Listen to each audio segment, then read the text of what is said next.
ঠিক আছে। এই তিনবারের যারা এরা যদি সাবেক সংসদ সদস্য লেখে, সাবেক মন্ত্রী লেখে, এটা একটা অবৈধ কথা লেখা হবে। কারণ আপনাকে আমরা ভোট দেইনি, অন্তত এই 15.5 বছরে আমরা আপনাকে ভোট দেইনি। সাবেক মন্ত্রী, সাবেক এমপি আপনি লিখতে পারেন না। আরো এই 15.5 বছরে যে ভাতা নিয়েছেন সব ফেরত দিন। কি আপনি অবৈধ ছিলেন, আপনার শেয়ারটা অবৈধ ছিল। এতটুকু আপনি লিখতে পারবেন। আগামীতে যারা এই 3বার হয়েছেন, যদি আবার কোনোদিন কিয়ামতের আগে ফিরে আসেন, তাহলে লিখবেন যে সাবেক চোর। যেটা সত্য সেটা লিখবেন। অথবা আরেকটু বেশি করে আমি বলে দিলাম, আপনি সাবেক ডাকাত লিখতে পারেন, লিখবেন, আমরা নিষেধ করব না। কিন্তু সাবেক সংসদ সদস্য এটা সম্মানিত একটা একটা জায়গা। আপনি এইটা কোন চোরের নামে, ডাকাতের নামে আমরা লিখতে রাজি না। সুতরাং উনি অবশ্যই 3বারের আগে আমার সাথে জেলখানায় ছিলেন। ডাক্তার দেওয়ান মোহাম্মদ সালাউদ্দিন বাবু, বিশিষ্ট রাজনীতিবিদ, বিশিষ্ট সমাজসেবক। আল্লাহ রাব্বুল আলামিন তার গোলামকে হায়াতে তাজ্জেবা সিহাতে কলিয়া দান করুন, বলেন আমিন। এসেছে বাবু ভাই, ব্যস্ততার কারণে রাস্তায় আসে, আপনাদের মাহফিলে আসতেছে উনি। আল্লাহ যেন ওনাকে সহজে এনে দেন। এই মাহফিলে এতক্ষণ যারা আলোচনা রেখেছেন এবং সামনে যারা রাখবেন, অরফানা লাকা যিকরাক, সবার সম্মান মর্যাদা কামনা করছে, আল্লাহ যেন দান করেন। বিশেষ অতিথি অনেক মানুষের নাম দিয়েছেন আপনারা, সবার জন্য আল্লাহর দরবারে দোয়া করি। যাদের নাম এখানে এসেছে অবশ্যই তাদের সম্মান আছে, নাই তো এখানে আপনারা দিতেন না। আল্লাহ পাক শুধু দুনিয়া না, মরণের পরেও তাদের সম্মান যেন ঠিক থাকে, সেই কাজ করার তৌফিক তাদের দান করেন। মরণের পরে সম্মান ঠিক থাকবে কাদের? ইয়ারফাইল্লাহুল্লাযীনা আমানু মিনকুম ওয়াল্লাযীনা উতুল ইলমা দারাজাত।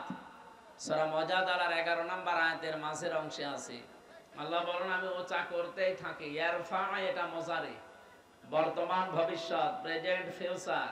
এখন যেমন হচ্ছে, ভবিষ্যৎ বলতে এটা কিয়ামত পর্যন্ত। কিয়ামত পর্যন্ত উঁচু হতেই থাকবে তোমাদের ভেতরে যারা ঈমান আনে আর যারা ইলম পায়, জ্ঞান পায়। সুতরাং এই দুইটা আল্লাহ রাব্বুল আলামিনের পক্ষ থেকে সম্মান আর মর্যাদা বাড়ানোর কারণ। আমরা যেন এই দুইটা গুণে তাদেরকে গুণান্বিত দেখতে পাই। শুধু নাম দিলেই হবে, এই দুইটা গুণ লাগবে, তাহলে মন থেকে মানুষ সম্মান করবে। কি কথা বলেন না কেন? আর এই দুইটা যদি না থাকে, হয়তো সামনাসামনি আপনারা দেখলে আসাদুজ্জামান কামালের মতো বলবে যে আপনি এদেশের কৃতি সন্তান, আর একটু পেছনে গেলে বলবে শয়তান মরে না কেন। আমি তো নিজে শুনেছি এই গালি দিতে।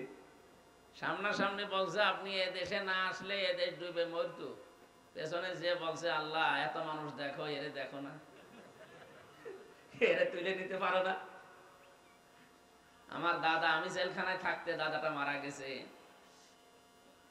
একটা গল্প শোনাতেন আমাদের, যে বাদশাহ হাজ্জাজ বিন ইউসুফ, এই লোকটা এত জালেম ছিল, মানুষ তার নামই দিয়েছিল জালেম। ওর নাম যে হাজ্জাজ বিন ইউসুফ, এই লোক অনেকে জানতো না, নাম জানতো ওর নাম কি। আপনি ইতিহাসের আবর্তনে দেখবেন, কালের আবর্তনে কিছুদিন পর, এখন হয়তো না, এখনো 100-200 বছর পর, এই দেশে যারা জালেম ছিল তাদের নাম অনেকে মনে রাখবে না, কিন্তু তারা যে জালেম ছিল এইটা বললে মানুষ বুঝবে যে অমুক ছিল। কথা বোঝেন? ইয়াজিদ, এই নামটা কি খারাপ? কি সুন্দর নাম, কিন্তু নামটা এখন গালি হয়ে গেছে। বলেন, হিটলার নাম কি খারাপ? ভালো নাম, কিন্তু নামটা গালি হয়ে গেছে। কাউকে যদি আপনি রাগাতে চান, বলবে ওই এজিদের বাচ্চা, ওই এমনি রেগে যাবে। কারণ ও জালেম ছিল, সরকারি মাল তসরুপ করেছিল, কোনো অডিট ছিল না সরকারি মালের, যার যার মূল্য তার, এই নীতিতে চলতো এই লোকটা। আমি তার পুরা জীবনী পড়ি, এইটা পেয়েছি। এই 53 বছরে যাদের জীবনে এরকম কিছু পাবেন, দেখবেন আর 53 বছর পর ওই মানুষগুলোর নাম আর এই দেশে কেউ সম্মানের সাথে নেবে না, নিলে গালি। আমার তো মনে হয়, আমার মন ডেকে বলে, আর 100 বছর পর এদেশের একজনের নাম গালি হয়ে যাবে। মানুষ তখন তার নামটাও নিতে তো চাইবে না, ছেলে মেয়ের নামও রাখবে না। আমরা আবু জেহেল নামে কাউকে এখন দেখতে পাই?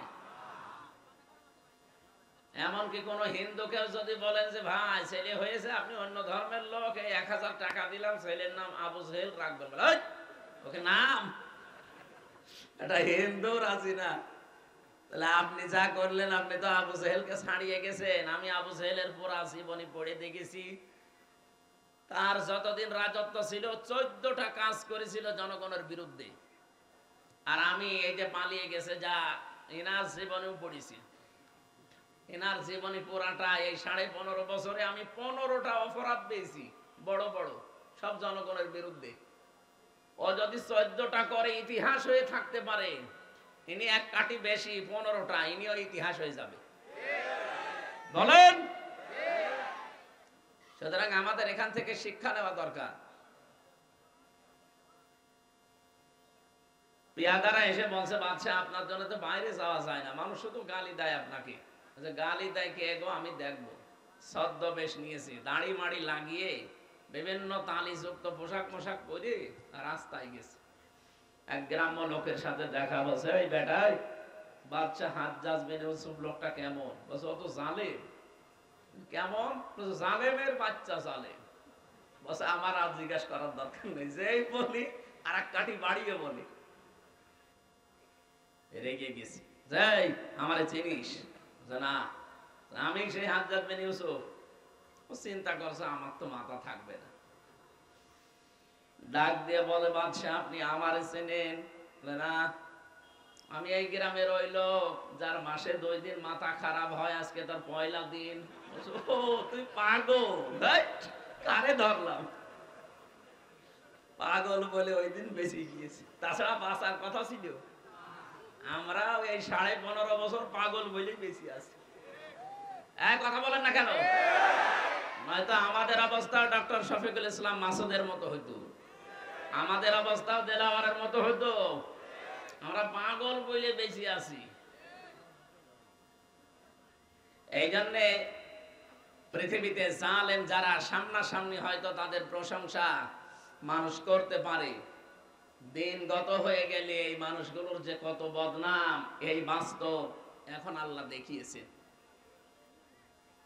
সূরা নমল 19 নাম্বার পারার 20 নাম্বার পৃষ্ঠার 7 নাম্বার লাইনের 52 নাম্বার আয়াতে এটা পাবেন আপনি। আমার তো আয়াতটা পড়ার পরে মনে হয় বাংলাদেশ দেখে দেখে আল্লাহ যেন এই আয়াত নাযিল করেছে। এত আওয়াজ কানে আসে আমার, আওয়াজ করবে না ভাই। ফাতিলকা বুয়ুতুহুম খাবিয়াতাম বিমা যালামু। আল্লাহ যেন এই আঙ্গুল দিয়ে এভাবে দেখিয়েছেন, যদিও বাংলাদেশের নাম এই জায়গায় নেই। এটা লূত নবী আলাইহিস সালামের জামানায় তার উম্মতদেরকে ঘিরে নাযিল করা আয়াত। 2024 সালের 5 আগস্টের বিকাল 5টার আগে আমার মনে হয় আয়াতটা আল্লাহ আবার নতুন করে নাযিল করেছে।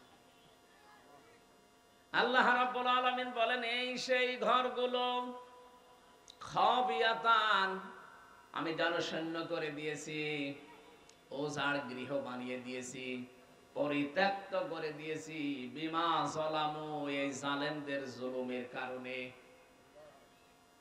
ও ঢাকাবাসী, শুধু ঢাকা না, বাংলাদেশের 630টা থানা আছে, কম বেশি প্রায় জায়গায় আমি গেছি। যেখানে যাই দেখি জালেমদের বাড়ি ঘরে আয়াতের সাথে আল্লাহ মিলিয়ে দিয়েছেন, সবগুলো আজ জনশূন্য, ওজার গৃহ হয়ে গেছে। কারণ যেখানে জুলুম করা হয় এই জায়গাটা পর্যন্ত আল্লাহ অভিশপ্ত বানিয়ে দেন। এ পর্যন্ত ছিল জালেমদের ব্যাপারে, এর পরের অংশ আল্লাহ দিয়েছেন আমাদের জন্য। আমরা এবার কি নেব এখান থেকে? ইন্না ফি যালিকা লাআয়াতাল লিকাউমিন ইয়ালামুন। এখানে লামে তাকিদ আছে, যারা আরবি গ্রামার জানে তারা টের পাচ্ছেন এই আয়াতটা কত কঠিন। এই এই নামেন ভাই নামেন, আপনি এখানে এসে বলেন তো দেখি, আমার কানের কাছে আর একটু জোরে বলেন, আসেন। যেভাবে দাঁড়িয়ে আছেন বসে আছেন, শোনা তো যাচ্ছে নাকি? কথাগুলো শোনেন আগে। কি দেখতে এসেছেন আপনি?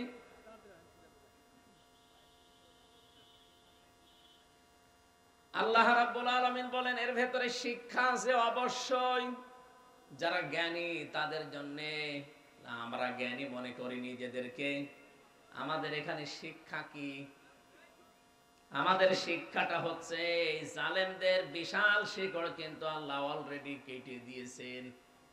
ফাকাতিআ দাবিরুল কওমিল্লাযিনা যালামু, সূরা আনআমের ৪৫ নম্বর আয়াতের প্রথম অংশে আছে, রব্বুল আলামিন বলেন জালেমদের শিকড় কেটে ফেলা হয়ে গেছে। কেটেছে কে? না না, আপনি আলেম। এখানে কতিয়া শব্দ আছে, এটা মজহুল, এর ফাইল বা কর্তাকে জানা নেই। আল্লাহ বলেন জালেমদের শিকড় কাটা হয়েছে, কেটেছে কে? আবার বলেন আল্লাহ কে কেটেছে নেই জানা। এই জন্য সারা দেশে জালেমদের বাড়িঘর, প্রতিষ্ঠান, অফিস, আদালত তাকান, সব মাটির সাথে মিশে গেছে, কিন্তু ভেঙেছে কে কেউ জানে না। আপনি কুষ্টিয়ায় হানিফের বাড়ির কাছে যান, পায়খানার প্যান পর্যন্ত মানুষ খুলে নিয়ে চলে গেছে, তো নিয়েছে কে কেউ জানে না। সারা দেশের অবস্থা একই। তো এখান থেকে আপনি কি নিতে পারেন? এই সাভারের ইউনিয়নের চৌকিদার থেকে শুরু করে সংসদ পর্যন্ত আপনি তাকাবেন, জালেমদের কিন্তু স্তরে স্তরে লোক সব সেট করা ছিল।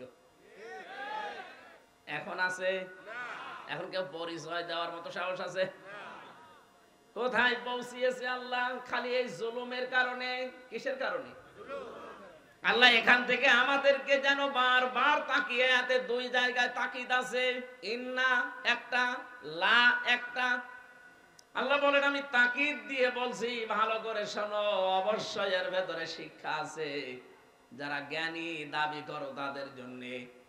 জালেমদের এত বড় শিকড় যদি কেটে আমি নির্বংশ করে দিতে পারি, আজ পৃথিবীতে আবার যারা তোমরা চেয়ারে বসবে, তারাও যেন যদি জুলুম করে তাদের বাড়ি ঘরও কিন্তু শ্মশান হয়ে যাবে। যেন আমাদের উচিত আমরা অতীত থেকে জালেমদের জীবন থেকে যেন শিক্ষা নেই। সামনে যারা আসবেন, যে আসবেন জনগণের মালিক না, জনগণের সেবক হবে। কথা বলেন না কেন? আমরা এরকম সেবকই দেখতে চাই, মালিক দেখতে চাই না।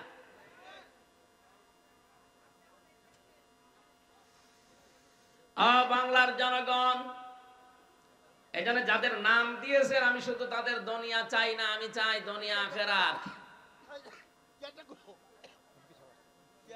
আমাদের এমপি সাহেব, সাবেক এমপি সাহেব এসেছেন, ওনার জন্য একটা চেয়ার এখানে দেন। সাবেক এমপি বাবু ভাই, আরে কোনটা? ও বাবু ভাই, চেহারা তো পাল্টিয়ে গেছে। 15 বছর বাইকে এসি যথেষ্ট, আপনি করেন আমি বুঝতে। আপনি আমার পাশেই ছিলেন, আপনি 1 নম্বরে ছিলেন, আমি 4 নম্বরে।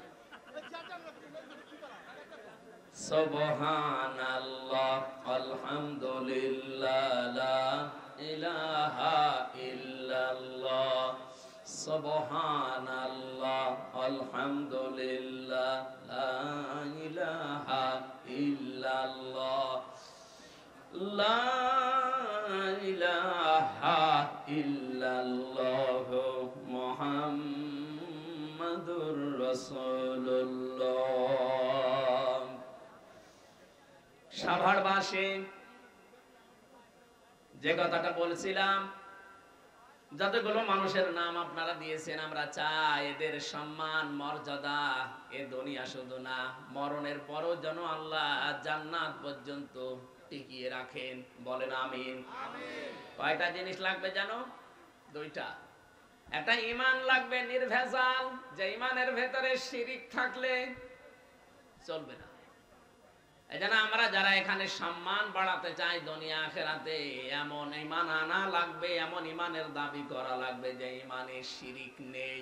আল্লাহ যেন তৌফিক দেন, বলেন আমিন। আমি এক কথায় জবাব দিচ্ছি, এদিকে তাকান ভাই।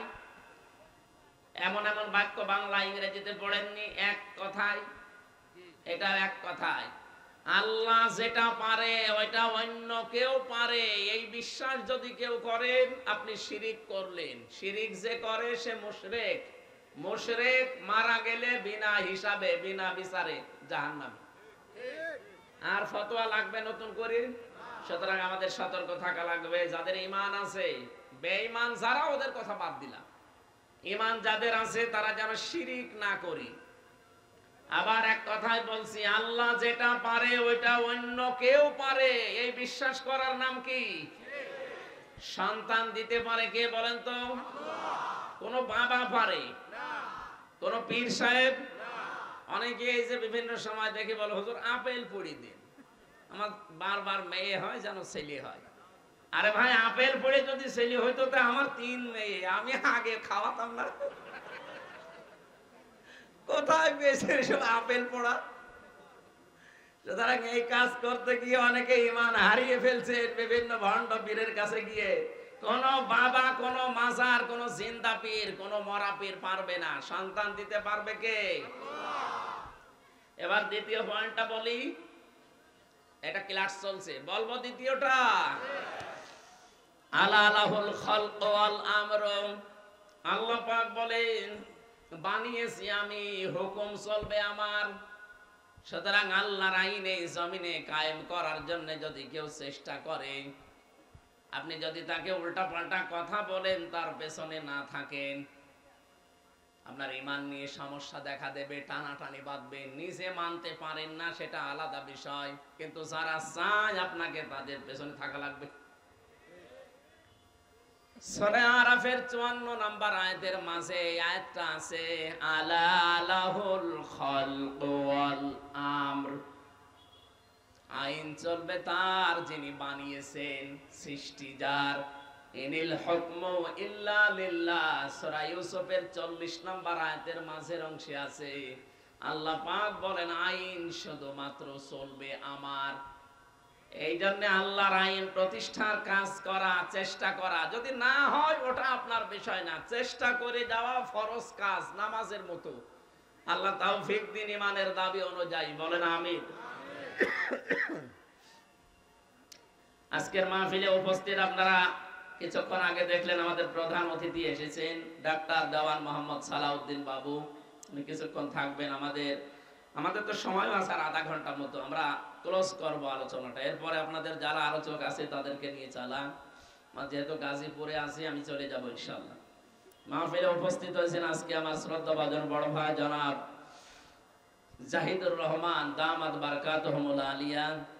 মঞ্চে বসা আরো যারা আছেন সম্মানিত ব্যক্তিবর্গ, সামনে বসা মুসলমান ভাইরা, পর্দার আড়ালের সম্মানিতা মা এবং বোনেরা, প্রশাসনের ভাইরা, প্রাণপ্রিয় ঢাকাবাসী, আল্লাহর দরবারে শুকরিয়া জানাচ্ছি যিনি আমাদেরকে বিবেক দিয়েছেন। এই বিবেকটা এই 15.5 বছরে কাজ করেনি, এই জন্য অনেকে জোর করেছিল। যদি বিবেকটা কাজে লাগতো তাহলে জোর করে 15.5 বছরে থাকতো না। কথা বলেন না কেন?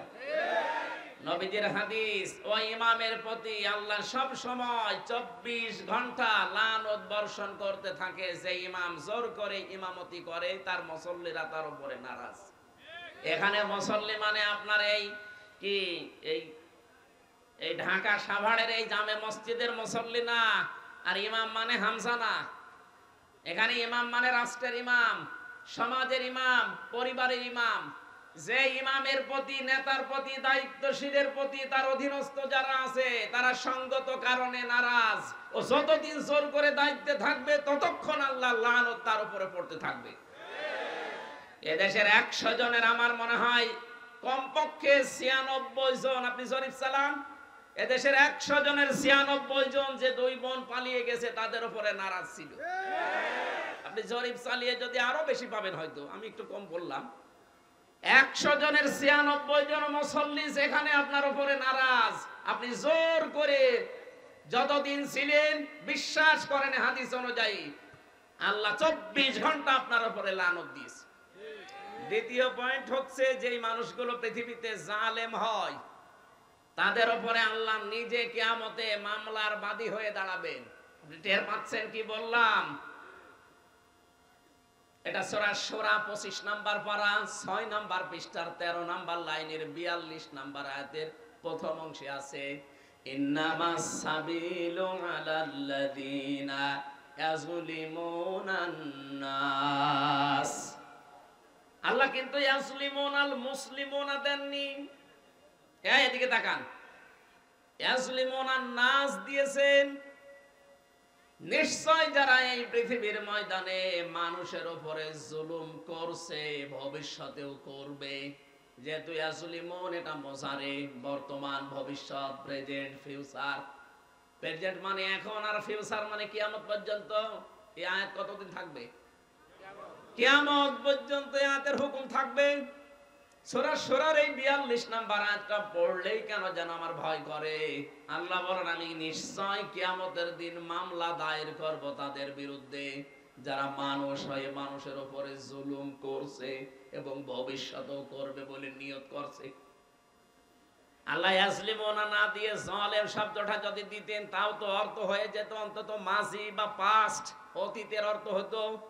বর্তমান আর ভবিষ্যৎ দিয়েছেন এই কারণে এখন হয়তো অনেকে করছে না, ভবিষ্যতে অনেকে জুলুম করবে বলে আশা করি আছে যে দাঁড়ান চেয়ার পাই দেখেন কি করি, এরকম অনেকের মনে নেই। এই জন্য যারা জালেম এখন করছেন জুলুম, ভবিষ্যতেও যারা করবে, আল্লাহ বলেন আমি নিজে তাদের বিরুদ্ধে কিয়ামতে মামলা দায়ের করব, আমি নিজে বাদী। আমরা যারা মামলা বিভিন্ন কেস কামের আসামি আছে, এখানে মামলার বাদী যত বড় হয় মামলা তত কঠিন হয়। আমার যদি কোনো সলিমদ্দি কলিমদ্দি মামলা দিত সর্বোচ্চ 3-4 দিনে আমি চলে আসতাম বেরিয়ে। কিন্তু 3টা বছর আমার ফাঁসির কন্ডেম সেলের ভেতরে আটক করে রেখেছিল, কারণ মামলার বাদী আল্লাহর ওলি। ওই যে ওনার মামলার বাদী সে আমারও, এই জন্য আমার ছাড়ে নাই। আমারও যদি মামলার বাদী সত্যি যে জাহিদ ভাই হয়তো, সালাউদ্দিন ভাই হয়তো, আমি সত্যি চলে আসতাম, কারণ ওনাদের হয়তো মামলা দিত টাকার জন্য, কয় টাকা লাগবে দিয়ে দিতাম। আমি যেখানে ছিলাম আমাকিস গ্রুপের খতিব আমি, ওদের বাংলাদেশে কয়জন ধনীর ভেতরে ওরা একজন, টাকা যা লাগতো দিয়ে দিত। কিন্তু এমনজন মামলা দিয়েছে অত টাকার দরকার না, ওর প্রতিশোধ নেওয়া দরকার। হিংসার বশবর্তী হয়ে মানুষের উপরে জুলুম করা মানুষ আমি বাংলাদেশে একটা মহিলাকে দেখলাম। হিংসা কত নিম্নে তাকে নামাতে পারে, একটা বিধবা মহিলাকে বাড়ি থেকে সে বের করে দিয়েছে। এই কথা বলেন, খালেদা জিয়ার স্বামী আছে, তাকে পর্যন্ত এক কাপড়ে বাড়ি থেকে বের করে দিল। একটা মাজলুম পরিবার বাংলাদেশে, এই জিয়া পরিবারটা। আমি শহীদ জিয়ার জন্য এমনি মন থেকে দোয়া করি। এই লোকটার নাম শুনলে মানুষ আগে শহীদ বলে, কেন বঙ্গবন্ধুকেও তো কেউ না কেউ মেরে ফেলেছে, কই তার নাম শুনলে তো কুকুরও শহীদ বলে না। কেন বলে না বলেন তো? এই লোকটা শহীদ আমার মনে হয় হয়নি, যদিও লোকে মেরে ফেলেছে মানুষ, কিন্তু শহীদ জিয়াকেও মানুষ মেরেছে। তার নাম শুনলেই মানুষ কি বলে আগে? শহীদ জিয়া। এই শব্দটা এমনি এমনি আসে। শহীদ মনে করছেন যে খেলা চোরা জিনিস না। আল্লাহ কত বড় ধমক দিয়েছেন শহীদের ব্যাপারে, কেউ উল্টা পাল্টা ধারণা করবা না। কেউ যদি শহীদ হয় মুখ দিয়ে তো বলবাই না যে লোকটা মরে গেছে, না। এটা সূরা বাকারার 154 নাম্বার আয়াতে আছে, ওয়ালা তাকুলু লিমাই ইয়াকতালু ফি সাবিলিল্লাহি আমওয়াত বাল আহইয়াউ ওয়ালাকিন লা তাশউরুন। আল্লাহ পাক বলেন যারা শহীদ হয়, এই পৃথিবীর মানুষেরা কেউ এই কথা বলবা না যে মরে গেছে, বরং তারা জীবিত, কিন্তু তোমরা টের পাও না। দ্বিতীয় সূরা আলে ইমরানের 169 নাম্বার আয়াতে আছে, ওয়ালা তাকুলু ওয়ালা তাহসাবান্নাল্লাযীনা কুতিলু ফি সাবিলিল্লাহি আমওয়াতা বাল আহইয়াউন ইনদা রাব্বিহিম ইরযাকুন। আল্লাহ বলেন মুখে বলার পরে মানুষ যেহেতু ধারণা করতে পারে, ধারণার উপরও আমি নোটিশ দিলাম, আইন জারি করলাম, সাবধান, কেউ যেন ধারণাও করবা না যে ও মরে গেছে, না। যারা শহীদ হয় এই মানুষগুলো জিন্দা জীবিত, আর আমি নিজে আল্লাহ তাদেরকে খাওয়াই। আরো জোরে বলেন সুবহানাল্লাহ। হিংসার বশবর্তী হয়ে মানুষ যত নিচে নামতে পারে, কোরআনে সূরা মায়েদার 2 জায়গায় আল্লাহ এক কথা দিয়েছেন, ওয়ালা ইয়াজরিমান্নাকুম শানাআনু কওমিন। তোমরা হিংসার বশবর্তী হয়ে, রাগের বশবর্তী হয়ে কোন ব্যক্তি, পরিবার, সমাজ, রাষ্ট্র, দল, গোষ্ঠী, তাদের উপরে যেন এমন কোন কাজ করবা না যে পরে আফসোস করা লাগে। আর 15.5 বছরে যাই করেছেন জনগণের উপরে, 14 দল বাদ দিয়ে আমরা যা আছি সব মাজলুম না? কথা বলেন। যারা এই জুলুম করেছেন তাদের এখন রাতে ঘুম হওয়ার কথা। উনি এখন ওই দেশ থেকে চলে আসতে চায়, বলে আমি অঘোষিত জেলখানায় আছি, আমি আর এখানে থাকবো না, আমি চলে যাব। আসেন, 275টা মামলা আপনার নামে। আপনি কি এমনি এমনি এসে আবার থেকে যাবেন? একটা বিনা কারণে মিথ্যা মামলা দিয়ে বিধবা মহিলাকে আপনি 6 বছর জেল খাটালেন, আর আপনার একেবারে সব লিগাল মামলা 275টা আরো হবে। আমারে মিথ্যা মামলা দিয়ে যদি 3 বছর রাখতে পারেন, আপনার 275টা মামলা এক একটায় যদি 3 বছর করে হয়, কবরে চলে যাবেন, আবার উঠবেন, আবার যাবেন, তাও সাজা শেষ হবে না যা করেছে। এই জন্য আমরা যেন হিংসার বশবর্তী হয়ে, রাগের বশবর্তী হয়ে কোনো ব্যক্তি, কোনো গোষ্ঠী, কোনো দল, কোনো পরিবার, কারো উপরে যেন এমন কোনো কাজ না করে যে পরে আবার কিয়ামত পর্যন্ত আফসোস করা লাগে। আল্লাহ আগেই এই প্রশ্নপত্র ফাঁস করে দিলেন, এরপরও যদি কেউ সাবধান না হয় সেটা তার কপালের দোষ। আল্লাহ আমাদেরকে বেঁচে থাকার তৌফিক দিন, বলেন আমিন। এই জন্য জালেম যারা, এরা আল্লাহর মামলার আসামি। আমি ওনাকে উদ্দেশ্য করে বলছি এই কারণে, এই 15.5 বছরে যারা জুলুম করেছেন, যাদের কারণে মানুষ ঘরে থাকতে পারে নাই, মিথ্যা মামলা দিয়ে, মিথ্যা সাক্ষী দিয়ে বছরের পর বছর অন্তঃপ্রকোষ্ঠে রেখে দিয়েছে। শুধু এতটুকু না, গুম করেছেন, খুন করেছেন, আয়না ঘরে রেখেছেন। আমারও মিনি আয়না ঘরে 10 দিন রেখেছিলেন। বেগটাই আমারে নেয়নি, আমার ছোটটাই নিয়েছিল। আমি দেখেছি মানুষ মানুষের উপরে কি অত্যাচার করে ওখানে, তাহলে বড়টাই কি করেছে। সুতরাং এই সমস্ত কাজগুলো যারা করেছেন, এখন যদি মনে করেন আস্তাগফিরুল্লাহ পড়ে দিলাম আমার সব মাফ হয়ে গেল, না, এইটার নাম তাওবা না। অপরাধ যার কাছে, স্বীকার করবেন তার কাছে। এক কথা বলেন না কেন? সুতরাং এই 15.5 বছরে যার যার কাছে অপরাধ করেছেন, আপনি যদি মাপ পেতে চান, যদি ধরা না খেতে চান কিয়ামতে, তাহলে যার যার অপরাধ করেছেন তার কাছে আগে স্বীকার করবেন আর তার ক্ষতিপূরণ দিয়ে দেবেন।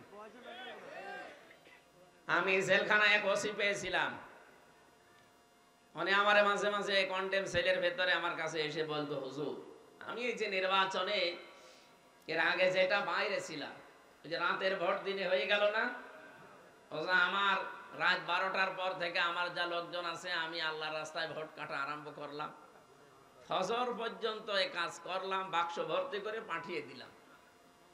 এবার ফজরের আজান দিল, আমি গোসল করলাম, ওযু করে 2 রাকাত শুকরিয়ার নামাজ পড়লাম, তওবার নামাজ। 2 রাকাত তওবার নামাজ পড়ে বললাম যে আস্তাগফিরুল্লাহ। আমার এই তওবা কি হয়েছে? কিসের তওবা আপনার? আপনি কি আল্লাহর কাছে দোষ করেছেন যে আপনি আস্তাগফিরুল্লাহ পড়েন? আপনি দোষ করেছেন হামজার কাছে। এই কথা বলেন না কেন? একটা এমপি বানাতে 3.5 থেকে 4 লাখ হামজা লাগে, হামজার বউ লাগে। আপনি তাদের সব ভোট নিজে দিয়ে এখন পড়ছেন আস্তাগফিরুল্লাহ। আপনি আল্লাহর কাছে দোষ করলে মাপ পেতেন, দোষ করেছেন হামজার কাছে আর হামজার বউর কাছে। এই কথা বলেন না কেন? আগে আমাদের কাছে আসবেন, আমরা যদি বলি মাফ করতে পারি, 2টা করে লাথি দেব, তাই খাওয়া লাগবে না, 2টা লাথি হবে না, আরো কিছু দেওয়া লাগবে, তাই আপনাকে দেওয়া লাগবে। কিন্তু দুঃখের বিষয়, আরো পরিতাপের বিষয়, আরো ভয়ঙ্কর বিষয়, আপনি মাফ চাবেন কি করে? আপনি তো 8 বছর জেল আপনার, আপনি 8 বছর পরে বের হয়ে দেখবেন অনেক হামজা, অনেক হামজার বউ মারা গেছে, আপনি তাদের কাছে মাফ চাবেন কি করে? এক কথা বলেন না কেন? এই জন্য এইরকম পাগলামি যেন আর কেউ সামনে না করি। কোন জালেমাকে টিকিয়ে রাখতে আপনি নিজের জীবনটা জাহান্নামের আসামি বানিয়ে ফেললেন। আপনি টের পাচ্ছেন আল্লাহর মামলার আসামি আপনি। এদেশে 1628টা চেয়ার ছিল, মেন চেয়ার। যারা দায়িত্বে ছিলেন কম বেশি সবগুলো হয় জালেম না জালেমের দোষক। আর এরা সব মামলার আসামি কার? হামজা যদি আপনাকে মামলা নাও দেয়, আপনি কিন্তু অলরেডি আল্লাহর মামলার আসামি। এদের সাবধান থাকা লাগবে। আমি যে দুইটা পয়েন্ট বললাম, একটা জুলুমের জন্য, আর একটা ইমাম ইমামতি করবে কিন্তু মুসল্লিরা তার উপরে সঙ্গত কারণে নারাজ, তার উপরে আল্লাহ 24 ঘন্টা লানত দিতে আছে। এরকম কোন কাজ আমাদের দ্বারা সামনে যেন না হয়। আল্লাহ আমাদেরকে তৌফিক দিন বেঁচে থাকার, বলেন আমিন। এটা রজব মাস, আজকে 26 তারিখ। এই রাতেই বিশ্ব নবীকে আল্লাহ নিয়েছিলেন এই ধলির ধরা থেকে। তার আরশ মহল্লায় বিভিন্ন নিদর্শন দেখিয়েছেন একাধারে 27 বছর। কয় বছর? 27টা বছর তাকে মাত্র 14টা জিনিস শিখিয়েছিলেন। কেন? 13টা বছর তিনি নবুয়ত পাওয়ার পরে জুলুম, অত্যাচার, নির্যাতনের শিকার হলেন। তার চাচাটা গেল মারা, স্ত্রী গেল মারা। এটা দুঃখের বছর বলা হয়। রব্বুল আলামিন বলেন, হে নবী, আপনাকে আমি সামনে একটা রাষ্ট্রের দায়িত্ব দেব এবং রাষ্ট্রকে কল্যাণময় রাষ্ট্র করতে হলে কি করা লাগবে আপনাকে আমি নিজে হাতে কলমে আমার ল্যাবরেটরিতে গবেষণাগারে বসিয়ে আপনাকে আমি শিখাবো।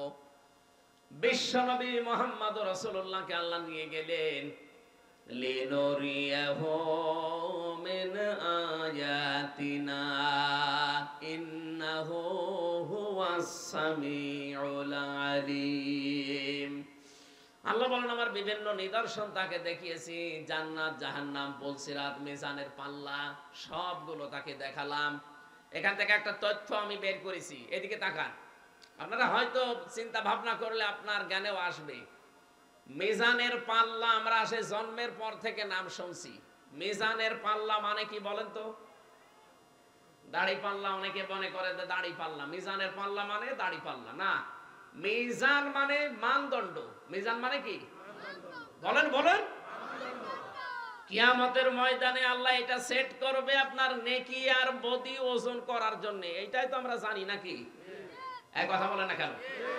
যেখান থেকে যা শুনবেন দেখবেন ওখান থেকে একটা শিক্ষা আসবে। ভালো করে শুনেন।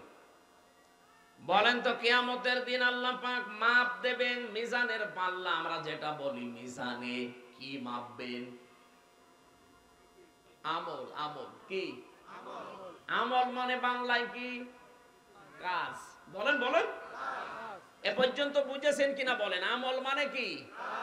আমল মানে, এবার এখানে একটা পাগলকে জিজ্ঞাসা করেন তো যে আমল কাজ, আমল মানে কাজ কি দাড়ি পাল্লায় তুলে দিয়ে মাপে যে 5 কেজি কাজ?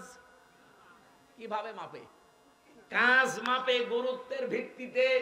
কিসের ভিত্তিতে? এই যে প্যান্ডেলটা যদি এখন ডাক্তার সাহেবকে বলা হয় যে আপনি মেপে দেন, উনি মেপে দেওয়ার জন্য কি দাড়ি পাল্লায় তুলে দেবে? এটার জন্য মাপতে একটা আলাদা যন্ত্র আছে, তার নাম ফিতা বা গজ। এই কথা বলেন না কেন? এই যে পানির বোতল দেন আমাকে খাবার জন্য, পানিটা যদি ওনার কাছে দেয়, উনি কি ফিতা দিয়ে মাপবে? এর জন্য সিসি আছে, লিটার আছে। আপনাকে আমি চাউল দিলাম, চাউল কি আপনি ফিতা দিয়ে মাপবেন? বলেন। এটার জন্য বাটখারা আছে, কেজি আছে, পাথর আছে, আলাদা যন্ত্র সব। পৃথিবীর প্রতিটি জিনিস পরিমাপ করার জন্য আলাদা আলাদা যন্ত্র আছে, তার নামও আলাদা আলাদা। কিয়ামতের দিন আল্লাহ আমল মাপবেন। আমল মানে কাজ। আমল মানে কাজ। কোনদিন দাড়ি পাল্লায় মানুষ মাপে না।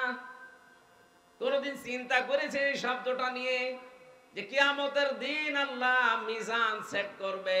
আর নবীকে আল্লাহ মিজান দেখিয়েছিলেন।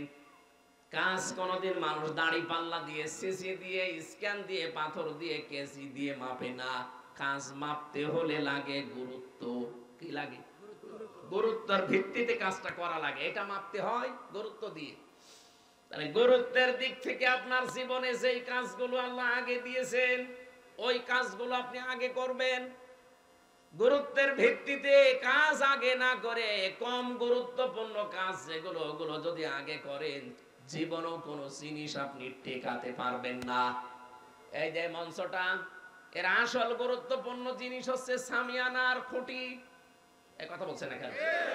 সামিয়ানার খুঁটি না থাকলে মঞ্চ টিকবে আর কেউ মঞ্চ বলবে, কিন্তু এখানে গুরুত্বহীন কিছু জিনিস আছে। এই যে কার্পেট পাড়া, এই যে মাইক দেওয়া আছে, টেবিল দেওয়া আছে, এই যে বোতল দেওয়া আছে, বলেন তো এগুলো না থাকলে মানুষ বলবে না যেটা মঞ্চ? তাহলে এখানে গুরুত্বপূর্ণ এবং গুরুত্বহীন দুইটা জিনিস পেয়েছি, একটা সামিয়ানা আর খুঁটি আসল, আর বাকিগুলো যা আছে এগুলো অত গুরুত্বপূর্ণ না। এই জন্য জীবনে যত ইবাদত আল্লাহ আমাদের করার জন্য নির্দেশ দিয়েছেন, প্রতিটি ইবাদতে দেখবেন গুরুত্বপূর্ণ কিছু জিনিস আলাদা করা আছে আর গুরুত্বহীন কিছু জিনিস আলাদা করা আছে। নামাজে ফরজ কয়টা? 17টা। আপনি বানাচ্ছেন নতুন করে 13টা। নামাজে ফরজ কয়টা? বাইরে 7টা, ভেতরে 6টা, সব মিলে কয়টা? বলেন তো, এই যে বাইরে আর ভেতরে 13টা ফরজ, বাইরে বেশি না ভেতরে বেশি? এলাকার মানুষকে নামাজ কালাম পড়ে না নাকি? এই বাইরে বেশি না ভেতরে বেশি? বাইরে। বাইরে বেশি কোনটা? শরীর পাক। কি পাক? শরীর পাক না হলে নামাজ হবে? বলেন। শরীর পাক বলতে কি বোঝেন? এই শরীর পাক করতে হলে শুধু গোসল করলে আর ওযু করলে শরীর পাক হয়ে যায়? নবীজি জানিয়েছেন এই শব্দের ব্যাখ্যায় তামাম দুনিয়া যত মুসলিম আছে সবাই কিন্তু একটা শরীরের মতো। এই হাদিস শোনেন না কোনোদিন? তামাম দুনিয়ার সব মুসলিম আমার উম্মত যারা দাবি করে তারা কিসের মতো? আমার এই চোখে যদি ব্যথা হয় হাতে টের পাবে, হাতে ব্যথা হলে চোখে টের পাবে, পাবে না? তামাম দুনিয়ায় 257টা দেশের ভেতরে 57টা মুসলিম দেশ, 210 কোটি মুসলিম আমরা বাস করি। যেখানে কোন মুসলমান অত্যাচার জুলুম নির্যাতনের শিকার হবে, এখান থেকে কিছু করতে না পারলো করা লাগবে।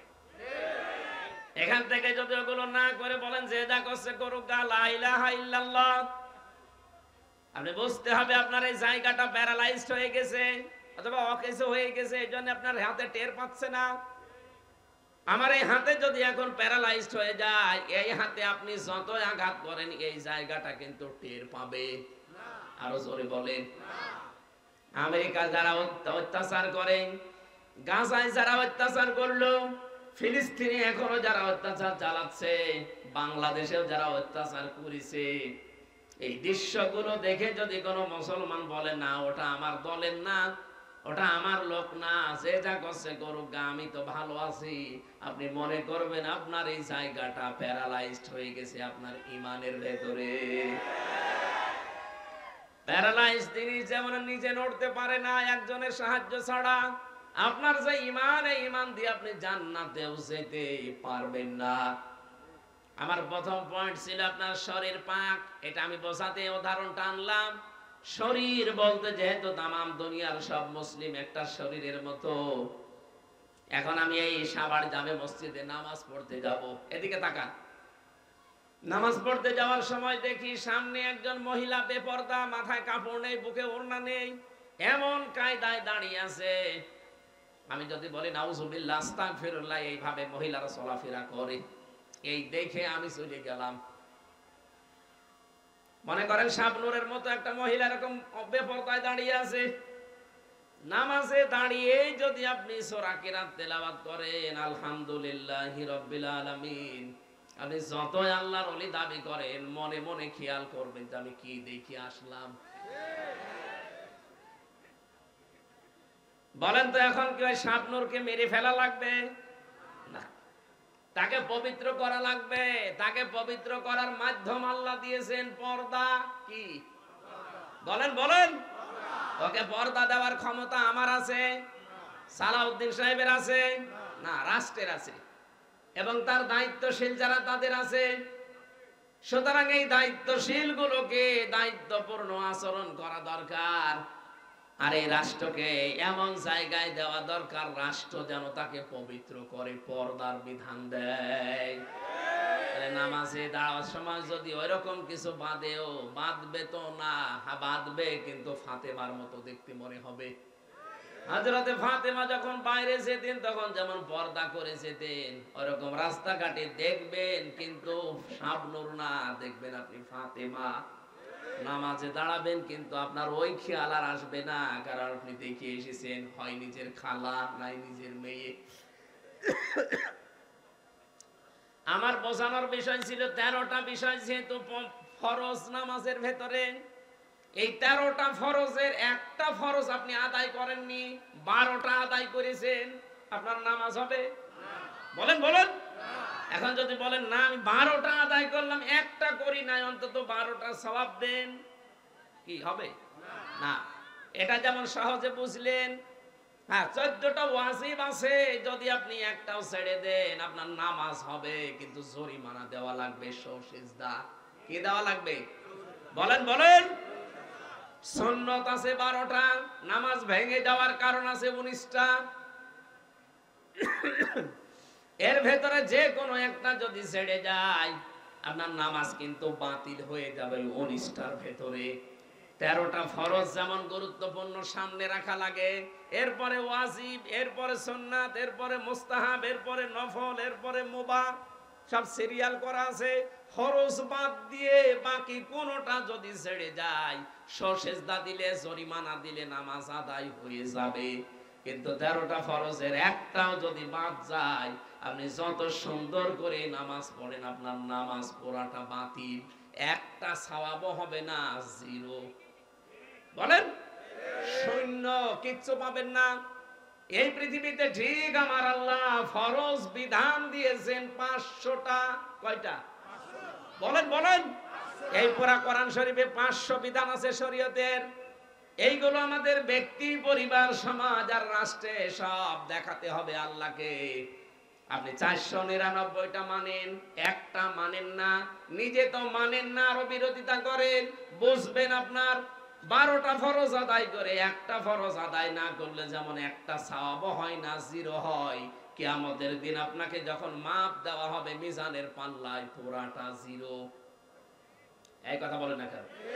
হ্যাঁ, আপনার হয়তো অনেক আনুষঙ্গিক আর যেগুলো বললাম, এই যে মাইক, কার্পেট, এরপরে এই যে এখানে যেগুলো আছে আনুষঙ্গিক, এগুলো না থাকলেও তো হয়, কিন্তু দিলে একটু আরো ভালো লাগে, আরো ভালো করে মানুষ মঞ্চ বলবে। কিন্তু এই খুঁটি আর সামিয়ানা না থাকলে কোনো পাগলও এটা মঞ্চ বলবে না। আমার জীবনে এই 500 ফরজের 499টা আমি আদায় করি, একটা আদায় তো করি না, আরো বিরোধিতা করি। কিয়ামতের দিন আল্লাহ যখন মিজানের পাল্লা নাম শোনেন, মাপ দেবেন, গুরুত্বের ভিত্তিতে মাপবেন। আপনি আগে গুরুত্বপূর্ণ কাজগুলো করেছেন না গুরুত্বহীন কাজের আপনি বেশি বেশি প্রায়োরিটি দিয়েছেন? বাস্তবতা এটা, কিয়ামতে দেখবেন আপনার আমল নামা পুরাটা জিরো, শূন্য হয়ে দেখা দেবে। এই জন্য আমরা যেন 500টা অন্তত গুরুত্বপূর্ণ যেগুলো, তার নাম ফরজ বলা হয় আরবিতে, এই কোরআন থেকে দেখে দেখে পড়ে নেবেন। আজকের তেলাওয়াতকৃত আয়াতে 14টা আছে। কয়টা? সূরা বানী ইসরাইলের 23 থেকে 38 নম্বর আয়াত। 27 বছরের নবীকে আমার আল্লাহ তিনি শিখিয়েছিলেন নিজের গবেষণাগারে বসে বসে আরশ মহল্লায়। আজকে আমাদের সময় নেই, আমরা চলে যাচ্ছি। এই জন্য আপনাদেরকে আমরা থিওরি গুলো বললাম। এই রজব মাসের মূল শিক্ষা এইটা, কল্যাণময় রাষ্ট্র যদি কেউ গঠন করতে চায়, নবীকে আল্লাহ নিজে শিখিয়েছেন যে 14টা কাজ ব্যক্তি, পরিবার, সমাজ এবং রাষ্ট্রে জারি করে দেবেন। আমাদের সামনে এই রাষ্ট্র যদি কল্যাণ এবং শান্তি, শান্তি, স্বস্তি, নিরাপত্তা দিয়ে ঢেকে রাখতে হয়, সূরা বানী ইসরাইলের 23 থেকে 38 এই 16টা আয়াতের 14টা কর্মসূচি যারা দায়িত্বে আছেন পুঙ্খানুপুঙ্খানুভাবে আপনারা জারি করবেন, এই আশা ব্যক্ত করছি। এবং চর্মচোখে যেন আমরা দেখতে পাই এ দেশটা একটা কল্যাণময় রাষ্ট্র আল্লাহ তৈরি করে দিয়েছেন। বলেন আমিন। আমি আর টানতে পারছি না, ওখানে আমরা এশার নামাজ পড়ে এসে গাজীপুরে, সময় নেই, এই ভেতরে চলে যাব। আগামীতে আবার কোনো সময় আসলে একটা মাহফিল নেবেন, কারো কথায় 2-3টা করে নেবেন না। বারাকাল্লাহু লানা ওয়া লাকুম ফিল